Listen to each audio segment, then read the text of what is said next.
तो पापा, आप हमें छोड़ कर चले जाओगे? पता नहीं क्यों मैं निहारिका की बात पे आ गया। क्यों नहीं समझा मैं? माँ सच कह रही थी, पापा सही थे। मैं क्यों घर छोड़ कर गया? क्यों? मैं क्या करूंगा? मेरे सर से मेरे पिता का साया उठ गया। सब मेरी गलती है। सारे बेटे ऐसे ही होते हैं। सारी औलादें ऐसी ही होती है नामाकुर। अपने पिता के अंतिम संस्कार में आया हुआ राहुल अंतिम क्रिया की रस्म पूरी करने के बाद खुद से बात करता हुआ फूट फूट कर रो रहा था। तभी उसके कंधे पर कोई हाथ रखता है। जो होना था वो तो हो गया बेटा। अब खुद को संभाल। तेरे सर से पिता का हाथ चला गया, पर तेरी माँ का आंचल तो है तेरे साथ। तू टूट नहीं सकता। तुझे अपनी माँ का सहारा बनना है। मुझे नहीं पहचाना? हाँ, कैसे पहचानेगा? काफी साल पहले ही अपने पिता को छोड़कर चला गया था ना, तू भूल गया होगा। अरे बड़े शहर की हवा ही ऐसी होती है, सारी यादें भुला देती है। मैं विनोद, तेरे पापा का बेस्ट फ्रेंड। आ चल, तुझे तेरे पापा के बाकी फ्रेंड से मिलाता हूँ। राहुल विनोद के साथ कुछ कदम आगे चलकर अपने पापा के दोस्तों के बीच बैठकर सभी से बातें करने लग जाता है। सभी उसे बताते हैं कि किस तरह उसके पापा उसके बिना दिन गुजार रहे थे। माँ बाप अपने बच्चों के लिए क्या कुछ नहीं करते ना अंकल। पर बच्चे फिर भी उन्हें छोड़कर चले जाते हैं। किस लिए? खुद की आजादी के लिए। कितने मतलबी होते हैं वो। क्या कुछ नहीं किया था पापा ने मेरे लिए। अपनी सारी सेविंग से मुझे पढ़ाया और मैं उन्हें इतने बड़े घर में अकेला छोड़कर चला गया। माँ बाप कुछ भी कर ले, पर उसके बाद भी उनके बच्चे छोड़कर चले जाते हैं। क्या बेटा, क्या बेटी, सब वही है अंकल। हर बार गलती बच्चों की नहीं होती बेटा। कभी कभी माँ बाप की भी गलती होती है। कुछ माँ बाप मेरी और तुम्हारी आंटी की तरह भी होते हैं, जो खुद अपने बच्चों के जीवन में कांटा बोते हैं। और वो कांटा जब उन्हें चुभता है तो उनके घाव में मरहम लगाने को कोई भी उनके पास नहीं होता। ये कहानी शुरू होती है विनोद जी के घर से। विनोद जी के परिवार में बस 3 लोग थे।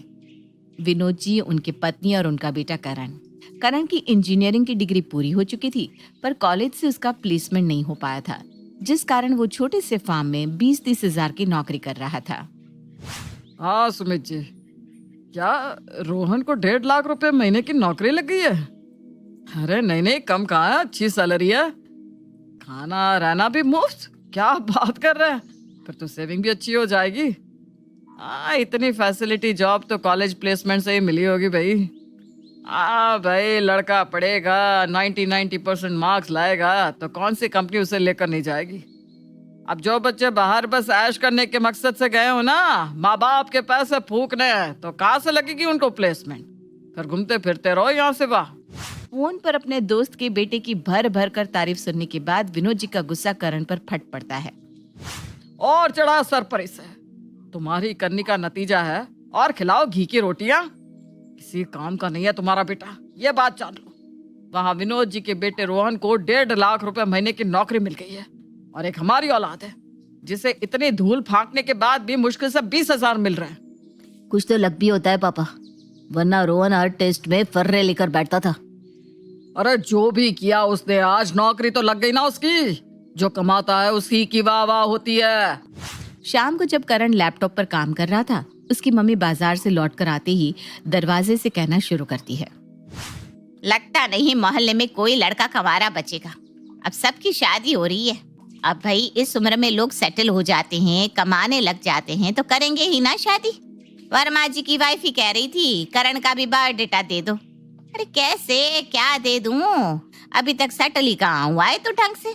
कितनी प्लानिंग करके तुझे बाहर भेजा था कि इस उम्र तक तेरी अच्छी खासी सैलरी हो जाएगी, फिर तेरी शादी कर देंगे। पर यहाँ तो तू मारा मारा फिर रहा है। कोशिश तो कर रहा हूँ ना मम्मी मैं। कैसी कोशिश कर रहा है तू?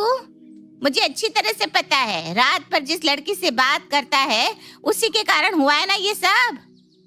अरे ध्यान अगर लड़कियों में रहेगा तो कहाँ से लगेगी नौकरी। आप लोग क्यों समझते नहीं मेरी बात? पता नहीं क्या गलती की है मैंने। अजीब सा लगता है ना? जरा सोचो, ये कुछ 1-2 मिनट के इतने ताने सुनने भर से आप लोगों को करण के लिए बुरा लग रहा है। तो बेचारे करण पर क्या बीतती होगी। सुबह से शाम तक करण के अपने माँ बाप उसे इस तरह ताने देते थे। करण की लाइफ में बस यही रह गया था कि कभी उसकी माँ अपनी सहेलियों के बेटों की तारीफ सुनकर उसे ताने देती थी, तो कभी उसके पापा। उसकी लाइफ में कोई था ही नहीं जो उसकी भावनाओं को समझे, सिवाय निराली के। निराली उसकी बहुत अच्छी दोस्त थी जो उसे समझती थी। धीरे धीरे दिन बीतते हैं और एक दिन निराली के पापा करण के घर उसका रिश्ता लेकर आते हैं और शादी पक्की हो जाती है। करण को लगता है कि निराली के साथ शादी होने के बाद उसके मम्मी पापा बदल जाएंगे और चीजें सुधर जाएगी। पर बेचारा करण कहाँ जानता था कि असल मुसीबत तो अब शुरू होने वाली थी, क्योंकि चक्की का तो काम ही होता है चलना, बस पीसने वाला बदल जाता है। और उस चक्की में अब पीसने वाली थी निराली। निराली नई नई शादी होकर अपने ससुराल आई थी और कुछ इस तरह उसके ससुराल में उसका स्वागत होता है। मम्मी जी चाय। तेरी माँ ने तुझे बताया नहीं क्या? जिस घर को छोड़कर ससुराल आते हैं उसी घर का पहनावा भी वहीं छोड़कर आना होता है। अब इस घर की बहू है तू, ये कैसी जली भूल सी हुई साड़ी पहन रखी है तूने? ना 2 रुपए शादी में लगाया, ना कोई और खर्च किया, उसके बाद भी ऐसी साड़ी देकर भेज दी अपनी बेटी को। 100 रिश्ते लाइन में लगे पड़े थे करण के लिए, वो तो करण को तू पसंद आ गई तो हमने हाँ कर दी। अरे कम से कम अब तो हमारे घर की इज्जत रख। इतनी सी बात पर आप अपना मूड मत खराब कीजिए मम्मी जी, मैं अभी जाकर साड़ी बदल लेती हूँ। निराली फौरन कमरे में जाकर साड़ी बदलने लगती है। बाहर मम्मी तुमसे क्या कह रही थी? कोई बात हुई क्या? कुछ भी नहीं, वो सास बहू के बीच का मैटर है। घर के अंदर के मसले मैं देख लूंगी, आप अपना ऑफिस देखिए। बेचारी निराली खुशी खुशी साड़ी बदलकर फिर से बाहर घर के कामों में लग जाती है। इससे अच्छा तो आप हमें बाहर ही खाने को कह देती स्थाई जी।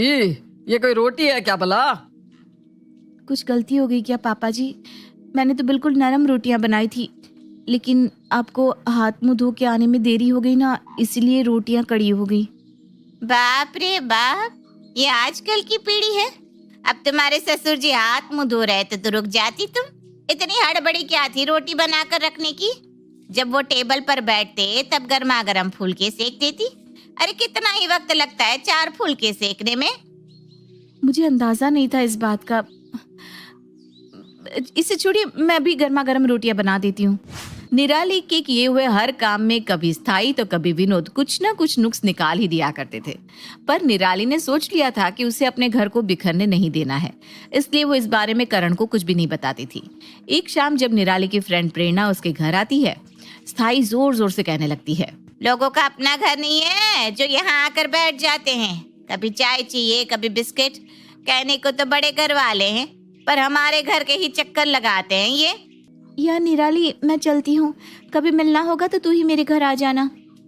प्रेरणा के जाते ही निराली अपनी सास से कहती है, ऐसा आपने क्यों किया मम्मी जी? मेरी एक ही तो फ्रेंड है प्रेरणा। शादी के 1.5 साल बाद तो हमारी मुलाकात हुई है। वो 2-3 दिन मेरे घर आ ही जाती तो क्या हो जाता। क्या जरूरत है लोगों को रोज रोज घर बुलाने की? है अपना घर नहीं है क्या उसका? तू कुछ नहीं समझती बहू, इससे तेरा घर, तेरी ही गृहस्थी खराब होगी। अब वो जाकर तुझे बताएगी कि वो कहाँ घूमने गई थी, फिर तेरा भी मन करेगा, फिर तू करण को घूमने को कहेगी। और हमारे घर में ना ये सब नहीं चलता, तो क्यों शुरू करना उस चीज को जो आगे जाकर हमारा चैन सुखी छीन ले। वैसे भी ब्याह स्त्री की सहेली रसोई होती है, रसोई। निराली को ना दोस्तों से मिलने दिया जाता था, ना उसके घर वालों से। उसका दिन घर के काम करने से शुरू होता था और घर के काम करते खत्म। इसी तरह दिन बीत जाते हैं और निराली माँ बन जाती है। कुछ दिनों बाद एक बच्चा पैदा करके खुद को महान समझ रही है क्या? बस बच्चा पैदा करने से नहीं होता, बच्चों को पालना पड़ता है, संस्कार देने पड़ते हैं। वैसे भी मेरे पोते को तो संस्कार मैं ही दूंगी। मैं नहीं चाहती कि वो अपनी माँ के जैसा बन जाए। अरे बाहर से आई हुई औरत कहाँ दे पाएगी संस्कार हमारे वंश को? मम्मी जी, सुबह से बिट्टू आपके पास ही है। मेरे पास तो 2 मिनट भी नहीं आता। कुछ देर मेरे पास आता तो मैं पाल लेती इसे। तू पाल लेगी इसे?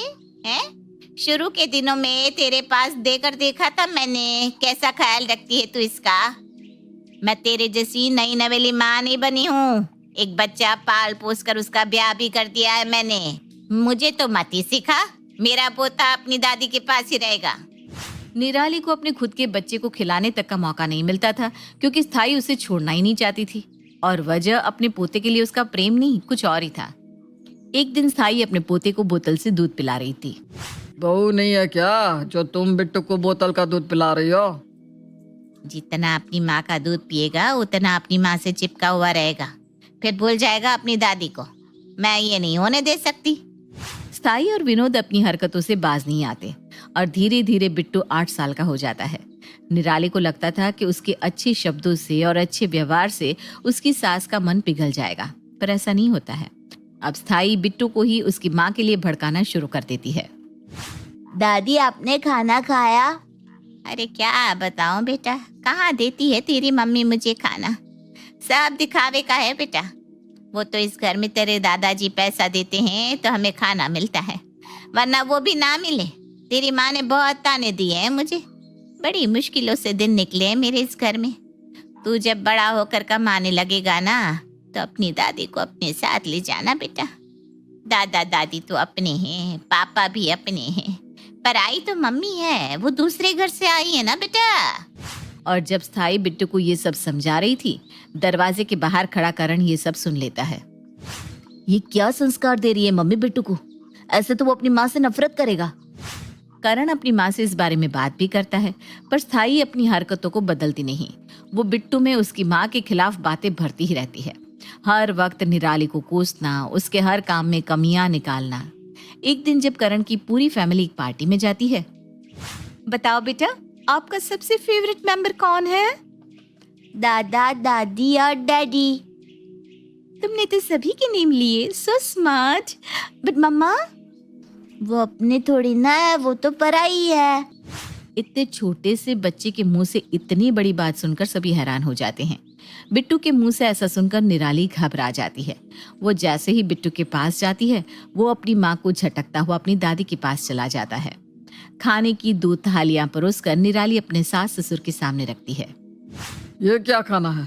बिना नमक की सब्जी कौन खाता है? और ये कहते हुए विनोद एक हाथ मारकर उस थाली को फेंक देता है और ये देखते ही करण के सब्र का बांध टूट जाता है। बस करो, और कितना अत्याचार करोगी, कोई कितना सह। निराली आप लोगों के लिए खाना बना कर लाती है और पापा भरी हुई थाली उठाकर फेंक देते हैं। ये सब क्या गंद मचा कर रखी है आप लोगों ने? ये संस्कार दे रहे हैं आप बिट्टू को? मुझे नहीं रहना ऐसे परिवार में मम्मी, अब मैं बर्दाश्त नहीं कर पाऊंगा। और फिर करण एक दिन अपना सामान अपनी बीवी और बच्चे के साथ घर से बाहर निकल जाता है। करण ऐसे अपने परिवार को छोड़ता है कि फिर पूरे साल में बस होली और दिवाली भर ही अपने घर लौटता था। उसमें भी जब भी मौका मिले विनोद और स्थाई कोई ना कोई बात ऐसी कर देते थे जिससे करण का मन टूट जाता था। लोग पूछते हैं क्यों नहीं आता अब करण, ऐसा भी क्या काम अब बताऊं उन्हें मैं कि बहू ले गई और छोड़ गई हमें अकेला इस बुढ़ापे में। मम्मी जी, ये आप क्या कह रही हैं? मैंने क्या किया? पहले आप लोग मेरी जान के दुश्मन बने हुए थे, निराली के आते ही वो कांटा उस पर शिफ्ट हो गया। गलती तुम्हारी यही है निराली कि तुम सहती रही। तुम्हें लगा ये लोग समझ जाएंगे। ये कभी समझने वाले नहीं है, कभी नहीं। पता नहीं मैं क्यों आ जाता हूँ यहाँ, मेरी ही गलती है। मैंने सोचा था साल में 2-4 दिन आएंगे तो कम से कम रिश्ता बरकरार रहेगा, पर शायद मम्मी तुम्हें ये रिश्ता चाहिए ही नहीं। चलता हूँ मैं यहाँ से, चलो निराली। तेरा भी बेटा तुझसे दूर हो जाएगा, जैसे तू मेरे बेटे को मुझसे दूर कर रही है ना। कभी सुखी नहीं रहेगी निराली, कभी नहीं। अब धीरे धीरे करण और निराली 2 सालों में कभी एक आध बार अपने घर आते या वो भी नहीं, और फिर उनका आना जाना बिल्कुल खत्म हो जाता है। और अब आता है एक message, 30,000 credited in your account. कैसी बहू आई हमारे घर जो हमारे बेटे को हमसे अलग करके कभी सुखी नहीं रहेगी। कहते हैं ना, कुछ लोग कभी नहीं बदल सकते। स्थाई और विनोद की हरकतों के कारण वो दोनों अकेले रह गए थे, पर आज भी स्थाई इस बात के लिए अपनी बहू को ही कोसती रहती थी। तो ये थी मेरी दास्तान बेटा। तो वापस घर आया तो अफसोस जता रहा है, पर मेरा बेटा तो शायद अफसोस भी ना जताए। क्या अब सब कुछ ठीक नहीं हो सकता अंकल? कुछ घाव कभी नहीं भर पाते बेटा। शायद कुछ ऐसे ही घाव मैंने अपनी बहू और बेटे को दे दिए और आरोप लगा दिया अपनी बहू पर कि वो छोड़ गई हमें। न जाने ऐसे और कितने घर टूटे जहां कारण बच्चे नहीं माँ बाप बने। रिश्ते को बरकरार रखने के लिए दोनों पक्ष को बराबर मेहनत करनी पड़ती है। सिर्फ एक ही पक्ष झुकता रहे तो वो रिश्ता अक्सर टूट जाता है। और कुछ ऐसा ही हुआ निराली और स्थाई के बीच। निराली पूरी तरह से कोशिश करती रही एक अच्छी बहू बनने की, पर स्थाई वो तो अपने घमंड में ही तनी रही। ना ही विनोद ने अपनी पत्नी को समझाने की कोशिश की। उन दोनों ने पहले तो अपने बेटे को एक रोबोट की तरह पाल पोस कर बड़ा किया, अपने सपने पूरे करने के लिए, लोगों के सामने खुद को ऊंचा दिखाने के लिए। कभी किसी ने ये नहीं पूछा कि करण तुम क्या चाहते हो। और करण की शादी के बाद अपने जीवन के सारे दुखों का कारण अपनी बहू को मानकर उसके जीवन में दुख का कारण बन गए। और फिर उन्हें मिला बिट्टू, जिसे वो अपना नया सहारा बनाना चाहते थे। पर अंत में क्या हुआ? न बेटा बचा, न बहू और ना ही पोता। काश स्थाई और विनोद अपनी गलती को कुछ समय पहले समझ जाते तो शायद एक हंसता खेलता परिवार यूं ना टूटता।